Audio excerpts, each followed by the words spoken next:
Hi, my name is Brooke. I'm going to be helping you go through your cat's Declaw discharge instructions today. You will be going home with this sheet, so you will have something to reference at home. So first things first, we're going to want to restrict their activity for the next 14 days as best as we can. Sometimes with our cats here that does better putting them in like a room by themselves or a bathroom, something like that, just because obviously they're very athletic creatures and keeping them quiet is a little difficult. So we're going to want to restrict them as best as we can. So any running, jumping, things like that, the least amount of it, the better.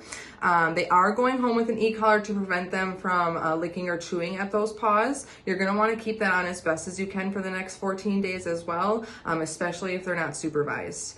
They do not typically have any sutures in their toes. We close them with just surgical glue. If there are sutures, we will let you know, but typically there are not. So we just ask that you look at those toes every day. If there's any redness, swelling, discharge, active bleeding, things like that, we do want to know about it. So please give us a call and we'll get you in to get those looked at immediately, okay?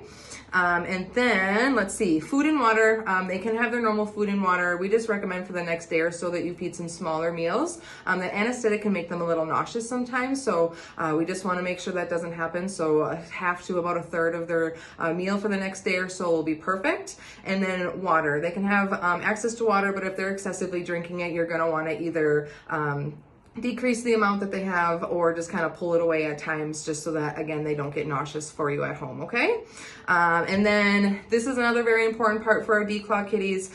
We need to make sure we're not using clay litter for the next 14 days while those holes heal. We're going to want to use some sort of paper litter. We will send you home with a bag full of shredded paper, but there are certain products out there, like I think Yesterday's News used to be one. I forget, Yoko, something like that, so a paper litter product is what we're looking for. That clay can get in there and just cause some issues, so we need something that's a little less irritating, okay? And then they do get local blocks in their paws. Those do last for about 3 days, so that will give your pet some pain control. They will receive a transdermal pain medication as well. And then we do have an anti-inflammatory if they are larger than, I believe, 5.5 pounds. They will get a pill, and there will be one final dose for you to give at home. So that will be sent home with you. And then if your pet got a microchip today, that again is placed in between their shoulder blades. We use Home Again as our company. If you have a name change, number, address, anything like that, you just want to make sure you go on that website and get everything updated.